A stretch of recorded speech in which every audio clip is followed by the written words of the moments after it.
Hello दोस्तों, welcome back to our channel. तो जैसा कि हमने पिछले एपिसोड में देखा था, इंपीरियल सिटी के अल्केमिस्ट एसोसिएशन से मास्टर लू फेंग बाइटियन के ऊपर इंक्वायरी करने के लिए आए हुए थे, क्योंकि अल्केमिस्ट एसोसिएशन को यकीन ही नहीं हो रहा था कि एक इतने कम उम्र लड़के ने 3 स्टार अल्केमिस्ट एग्जाम को पास कर लिया है। इसलिए मास्टर लू फेंग खुद यहाँ पे बाइटियन को दोबारा टेस्ट लेने के लिए आए हुए थे। लेकिन बाइटियन ने मास्टर लू फेंग को दोबारा टेस्ट देने की बजाय उन्हें वहाँ पे उनकी ही बीमारी में बताकर बहुत ज्यादा शौक कर दिया था। जिसके बाद तो मास्टर लू फेंग बाइटियन को उनका इलाज करने के लिए रिक्वेस्ट भी करने लगे थे। जिसके बाद यहीं से नेक्स्ट एपिसोड की शुरुआत होती है, जहां प्रेसिडेंट एडी के कहने पर बाइटियन भी मास्टर लू फेंग का इलाज करने के लिए मान गया था। और वो प्रेसिडेंट एडी से कहता है कि मुझे एक पेन और पेपर की जरूरत है। जिस पे प्रेसिडेंट एडी भी हमें अपना सर हिलाते हुए सामने वाली टेबल के ऊपर पेन और पेपर ले आते हैं, जो देखकर बाइटियन वहाँ पे और ज्यादा देर ना करते हुए जल्दी से जाकर उस पेपर के ऊपर कुछ इंग्रेडिएंट्स लिखने लगा था। वो देखते ही देखते बाइटियन वो पूरा पेज इंग्रेडिएंट से भर देता है और मास्टर लू फेंग की तरफ वो पेज बढ़ाते हुए कहता है, अगर आप अपना इलाज करवाना चाहते हैं तो उससे पहले आपको इन सभी इंग्रेडिएंट्स को लाना होगा, उसके बाद ही मैं आपका इलाज कर पाऊंगा। बाइटियन की ये बात सुनकर मास्टर लू फेंग जब उन सभी इंग्रेडिएंट्स के बारे में पढ़ते हैं तो वो सभी के सभी इंग्रेडिएंट्स बहुत ही ज्यादा मामूली थे। इसलिए वो थोड़ा झिझकते हुए बाइटियन से सवाल करते हुए पूछते हैं, क्या तुम इन मामूली से इंग्रेडिएंट्स से मेरे लिए मेडिसिन तैयार करने वाले हो? मास्टर लू फेंग की ये बात सुनकर बाइटियन जल्दी से उनके हाथ से वो पेपर लेकर उसे नीचे जमीन पे फेंकते हुए कहता है, अगर आपको मेरे ऊपर यकीन ही नहीं है तो आप यहाँ से जा सकते हैं। जिस पे मास्टर लू फेंग दोबारा उस पेज को उठाते हुए कहते हैं, नहीं नहीं, मैंने ऐसा तो नहीं बोला। जिस पे बाइटियन भी बहुत ही एटीट्यूड से मास्टर लू फेंग से कहता है कि वो सब तो ठीक है, पर उसका क्या जो आप यहाँ पे मेरे ऊपर इंक्वायरी करने के लिए आए हुए थे। जिस पे मास्टर लू फेंग उससे कहते हैं कि अगर तुम वाकई मेरी बीमारी के इलाज के लिए एंटीडोट तैयार कर देते हो तो उसे ये भी साबित हो जाएगा कि तुम वाकई एक 3 स्टार अल्केमिस्ट हो, तुम्हें दोबारा अल्केमी एग्जाम देने की जरूरत नहीं पड़ेगी। जिस पे बाइटियन मास्टर लू फेंग से कहता है, ओके अगर ऐसी बात है तो आप जल्दी से जाकर इन सभी इंग्रेडिएंट्स को ले आइए। बाइटियन की ये बात सुनकर मास्टर लू फेंग भी वहां से उन सभी इंग्रेडिएंट्स को लाने के लिए निकल जाते हैं। लेकिन प्रेसिडेंट एडी ये सब देखकर वहाँ पे थोड़े परेशान दिखाई दे रहे थे, इसलिए वो बाइटियन से सवाल करते हुए पूछते हैं, बाइटियन जो तुम मास्टर लू फेंग के लिए लेक्चर बनाने वाले हो, क्या वो वाकई काम करेगी? क्योंकि master Lu Feng Alchemy master होने के साथ साथ बहुत अच्छे मार्शल आर्ट मास्टर भी है और उनका बैकग्राउंड भी काफी ज्यादा स्ट्रॉन्ग है, इसलिए अगर उनके साथ कुछ भी गड़बड़ हुई तो हम सभी लोग मुसीबत में पड़ सकते हैं। जिस पे बाइटियन उन्हें तसल्ली देते हुए कहता है कि आप चिंता मत कीजिए, मैं जो लेक्चर बनाने वाला हूँ वो वाकई ही रियल है, और अगर मास्टर लू फेंग मेरी बताए हुए सभी इंग्रेडिएंट्स को ले आए तो मैं उन्हें वो लेक्चर खुद बना के भी दे दूंगा। और ये कहकर बाइटियन प्रेसिडेंट एडी से सवाल करते हुए पूछता है, प्रेसिडेंट एडी क्या आप मुझे स्काई फायर के बारे में कुछ बता सकते हैं कि स्काई फायर अभी कहाँ है और मैं उसे कैसे हासिल कर सकता हूँ? स्काई फायर का नाम सुनकर प्रेसिडेंट एडी थोड़ा चौंकते हुए कहते हैं, स्काई फायर बहुत ही मिस्टीरियस फ्लेम्स में से एक है और पिछले काफी लंबे समय से मैंने स्काई फायर के बारे में कुछ भी नहीं सुना, लेकिन कल लिंगबॉ पवेलियन हाउस के अंदर एक प्राइवेट ऑक्शन होने वाली है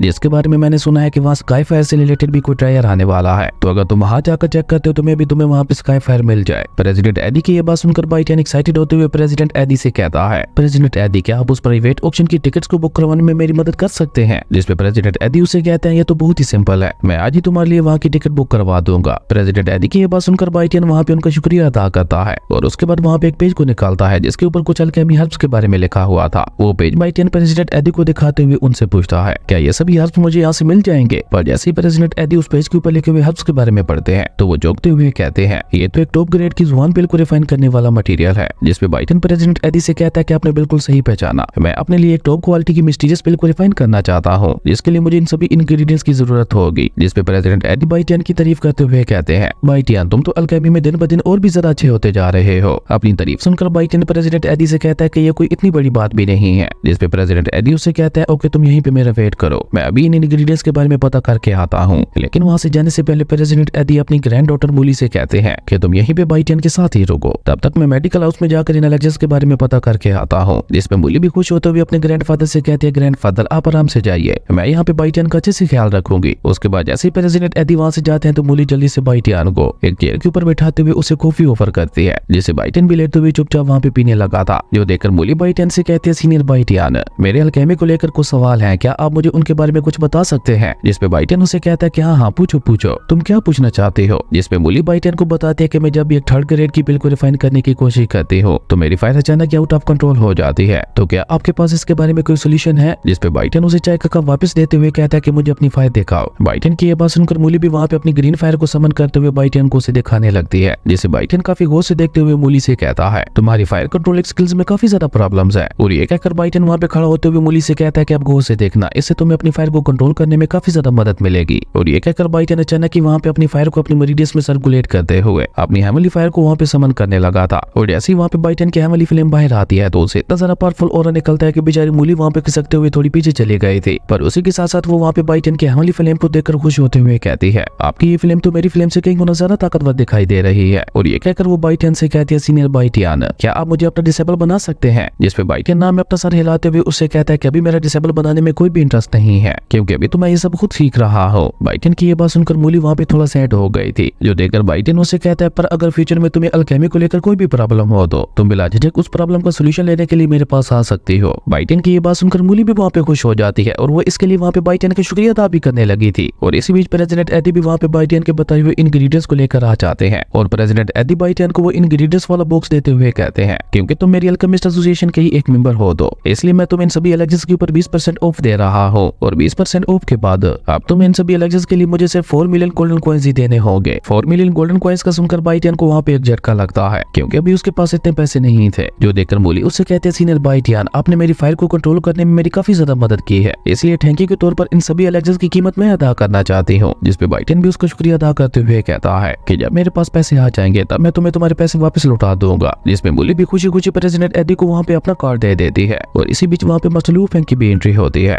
जिन्होंने वहाँ पे एक बड़े से टोकरे को उठाया हुआ था जिसके अंदर बाइटियन के बताए हुए सभी इंग्रेडिएंट्स मौजूद थे। जो देखकर बाइटियन मास्टर लू फेंग से कहता है कि आपने तो काफी जल्दी इन सभी इंग्रेडिएंट्स को इकट्ठा कर लिया। जिसपे मास्टर लू फेंग कहता है कि ये सभी के सभी मामूली से इंग्रेडिएंट्स थे जो कि यहाँ पास की शॉप से मुझे आसानी से मिल गए। मास्टर लू फेंग की ये बात सुनकर बाइटियन उन इंग्रेडिएंट्स को चेक करता है और मास्टर लू फेंग से कहता है, नाइस नाइस, ये सभी के सभी इंग्रेडिएंट्स काफी अच्छे हैं, पर अगर मैं आपका एंटीट्यूड बनाने में आपकी मदद करता हूँ तो उसके बदले में मुझे भी आपसे एक फेवर चाहिए। जिसपे मास्टर लू फेंग बाइटियन से कहते हैं कि तुम क्या चाहते हो, तुम बस बोलो, अगर मेरे बस में हुआ तो मैं तुम्हारी जरूर मदद करूंगा। जिसपे बाइटियन मास्टर लू फेंग से कहता है कि कल पवेलियन हाउस के अंदर एक प्राइवेट ऑक्शन होने वाली है, तो क्या आप मेरी वहाँ पे कुछ टायर्स को बाय करने में मदद कर सकते हैं? जिसपे मास्टर लू फेंग स्माइल करते हुए कहते हैं, ये तो मेरे लिए बहुत ही ज्यादा आसान है, मैं तुम्हारी इसमें जरूर मदद करूंगा। जिसपे बाइटियन भी खुश होते हुए मास्टर लू फेंग से कहता है कि अब काफी ज्यादा देर हो चुकी है, तो अब मेरे ख्याल से मैं लेक्चर को रिफाइन करना चाहिए। और ये कहकर वो सभी वहाँ से अल्केमी एसोसिएशन के रिफाइनिंग हॉल के अंदर आ जाते हैं, जहाँ पहुंचकर बाइटियन मास्टर लू फेंग से कहता है कि एक बात का खास ख्याल रखिएगा कि चाहे कुछ भी हो जाए कोई भी यहाँ पे मुझे डिस्टर्ब करने के लिए आगे नहीं आएगा। जिसपे मास्टर लू फेंग भी बाइटियन से कहता है कि तुम फिक्र मत करो, मैं खुद तुम्हारी यहाँ पे रक्षा करूंगा और किसी को भी आगे नहीं आने दूंगा। जिसपे बाइटियन भी हमें अपना सर हिलाते हुए वहाँ पे रिफाइनिंग हॉल के बीचों बीच आ जाता है, जहाँ पे अल्केमी एसोसिएशन की सातों फ्लेम्स रखी हुई थी। जो देखकर बाइटियन भी वहाँ पे और ज्यादा देर न करते हुए जल्दी से वहाँ पे अपना स्पिरिचुअल ऑरा रिलीज कर देता है और देखते ही देखते वहाँ पे अपनी पावर की मदद से बाइटियन ने वहाँ पे उन सातों फ्लेम्स को अपने कंट्रोल में ले लिया था, क्योंकि बाइटियन यहाँ पे इन सातों फ्लेम्स की मदद से ही मास्टर लू फेंग के लिए एलेक्सेस को रिफाइन करने वाला था। लेकिन जब मास्टर लू फेंग वहाँ पे बाइटियन को एक साथ सातों फ्लेम्स को कंट्रोल करते हुए देखता है तो उसे वहाँ पे एक बहुत बड़ा झटका लगता है और वो वहाँ पे हैरान होते हुए कहता है कि आखिर ये लड़का किस तरह की फायर कंट्रोल टेक्निक का यूज कर रहा है। लेकिन बाइटियन वहाँ पे मास्टर लू फेंग की बातों को इग्नोर करते हुए उन सातों फ्लेम्स को वहाँ पे आपस में मर्ज करने लगा था, जिसकी मदद से देखते ही देखते बाइटियन वहाँ पे एक स्पिरिचुअल अल्केमी फर्नेस को भी क्रिएट कर लेता है। जो देखकर तो मास्टर लू फेंग के साथ साथ प्रेसिडेंट एडी और मूली की भी आंखें बाहर आने को हो गई थी। इवन मास्टर लू फेंग तो वहाँ पे हैरान होते हुए कहते हैं, नहीं ऐसा नहीं हो सकता, ये तो इम्पॉसिबल है, आखिर कोई भी अल्केमी मास्टर इन सातों फ्लेम्स को एक ही फ्लेम में कैसे मर्ज कर सकता है, ये लड़का यहाँ पे कौन सी फॉरबिडन टेक्निक का यूज कर रहा है। जिसपे प्रेसिडेंट एडी कहता है कि मुझे अल्केमी करते हुए पूरी लाइफ गुजर चुकी है, लेकिन आज तक मैंने ऐसी कमाल की टेक्निक नहीं देखी। वहीं दूसरी तरफ देखते ही देखते बाइटियन ने मास्टर लू फेंग के लाए वो सभी इंग्रेडिएंट्स को उस स्पिरिचुअल अल्केमी फर्नेस के अंदर डाल दिया था, जिन्हें वो वहाँ पे रिफाइन करते हुए पिल को रूप देने लगा था। और ये सब बाइटियन वहाँ पे इतना ज्यादा स्मूथली कर रहा था कि उसे देखकर मास्टर लू फेंग कहते हैं कि आखिर ये किस तरह की अल्केमी टेक्निक्स है जिन्हें आज से पहले मैंने अपनी लाइफ में कभी नहीं देखा। इवन हमारी अल्केमी एसोसिएशन के एम्परर भी इतना स्मूथली एलेक्सेस को रिफाइन नहीं कर सकते जैसे ये लड़का यहाँ पे कर रहा है। मुझे ये नहीं पता था कि हमारे एंशिएंट मेडिकल कॉन्टिनेंट के अंदर एक और जीनियस अल्केमी मास्टर ने जन्म लिया है, जो कि अल्केमी को अलग ही ऊंचाइयों पे ले जाने वाला है। वहीं बाइटियन ने अब वहाँ पे उस पिल को रिफाइन कर लिया था, लेकिन अभी भी वो पिल वहाँ पे पूरी तरह से रेडी नहीं थी, इसलिए बाइटियन वहाँ पे अपनी हेमली फ्लेम का यूज करते हुए उस पिल के ऊपर कुछ पैटर्न्स बनाने लगा था, जो कि उस पिल की पावर को वहाँ पे और ज्यादा बढ़ा रहे थे। वहीं ये सब देखकर तो master Lu Feng president AD और मूली को तो वहाँ पे झटके पे झटके लग रहे थे। लेकिन इसी बीच बाइटियन वहाँ पे प्रेसिडेंट एडी के लाए हुए इंग्रेडिएंट्स को भी अपने स्पेशल फर्नेस के अंदर डालने लगता है, जो देखकर मास्टर लू फेंग वहाँ पे चौंकते हुए कहते हैं कि अब ये लड़का क्या करने की कोशिश कर रहा है। जिसपे मूली वहाँ पे कहते हैं कि देखने से तो ऐसा लग रहा है कि जैसे सीनियर बाइटियन यहाँ पे एक और पिल को रिफाइन करने वाले हैं। मूली की ये बात सुनकर अचानक मास्टर लू फेंग वहाँ पे गुस्से में आ जाते हैं और वो गुस्से से चिल्लाते हुए कहते हैं कि आखिर ये क्या बकवास है, क्या ये लड़का पागल हो गया है, इस तरह से तो ये पहले वाले लेक्चर को भी खत्म कर बैठेगा। जिसे प्रेसिडेंट एडी वहाँ पे शांत करवाते हुए कहते हैं कि बाइटियन के ऊपर यकीन रखो, अगर वो ये सब कर रहा है तो कुछ सोच के ही कर रहा होगा, और तुम खुद ही देख लो कि बाइटियन यहाँ पे एक साथ दो पिल्स को कितनी आसानी से रिफाइन कर पा रहा है। जिसमें master Lu Feng president AD से कहता है, आपको क्या लगता है क्या ये लड़का इतनी कम उम्र में ही एक साथ दो हाई लेवल की पिल्स को रिफाइन कर सकता है? पर मुझे तो ये किसी पागलपन से कम नहीं लग रहा। जिसपे प्रेसिडेंट एडी भी थोड़ा गुस्से से मास्टर लू फेंग से कहते हैं, ओके अगर ऐसी बात है तो आप जाके उसे रोक दो, मुझे उससे क्या, वो आपके लिए पिल को रिफाइन कर रहा है और उसने आपसे ही किसी को डिस्टर्ब करने के लिए नहीं बोला था। प्रेसिडेंट एडी की ये बात सुनकर मास्टर लू फेंग भी वहाँ पे शांत हो गया गया था, लेकिन अब उसे वहाँ पे बहुत ज्यादा चिंता भी होने लगी थी। इसलिए वो वहाँ पे परेशानी से बाइटैन की रिफाइनिंग को देखने लगा था, जिसने देखते ही देखते वहाँ पे दूसरी पिल को भी रिफाइन करते हुए उसे भी वहाँ पे रूप दे दिया था। और उसके ऊपर भी वो वहाँ पे अपनी वाली फ्लेम का यूज करते हुए कुछ पैटर्न्स बनाने लगा था। और इस तरह देखते ही देखते वहाँ पे सिर्फ थोड़ी ही देर में वो दोनों पिल्स बनकर वहाँ पे पूरी तरह से तैयार हो जाती हैं। और जैसे वो पिल्स वहाँ पे तैयार होती है तो उन दोनों पिल्स से वहाँ पे बहुत ही ज्यादा पावरफुल ऑरा रिलीज होता है, जिन्हें देखकर वहाँ पे उन तीनों के मुंह खुले के खुले रह गए थे, क्योंकि उन दोनों पिल्स से निकल रहे ऑरा को महसूस करके ही वो तीनों ये बात समझ चुके थे कि इन पिल्स की पावर कितनी ज्यादा स्ट्रॉन्ग होने वाली है। वहीं मास्टर लू फेंग वहाँ पे शौक होते हुए कहता है, मुझे यकीन नहीं हो रहा कि इस लड़के ने इतनी कम एज में ही एक साथ दो हाई लेवल की पिल्स को रिफाइन किया है। अगर ये बात जाकर हम किसी को बाहर बताए तो वो तो हमारी बातों पे यकीन ही नहीं करेगा। इवन अगर मैंने भी ये सब अपनी आंखों से नहीं देखा होता तो मैं भी इसके ऊपर यकीन नहीं करता। और इसी कमाल के सीन के साथ हमारे अमेजिंग एपिसोड यहीं पे खत्म हो गया था। दोस्तों, अगर आपको ये वीडियो अच्छी लगी तो लाइक कर दें और अगर चैनल पे नए आए हो तो सब्सक्राइब करते जाना। तो मिलते हैं एक न्यू वीडियो में, तब तक के लिए बाय।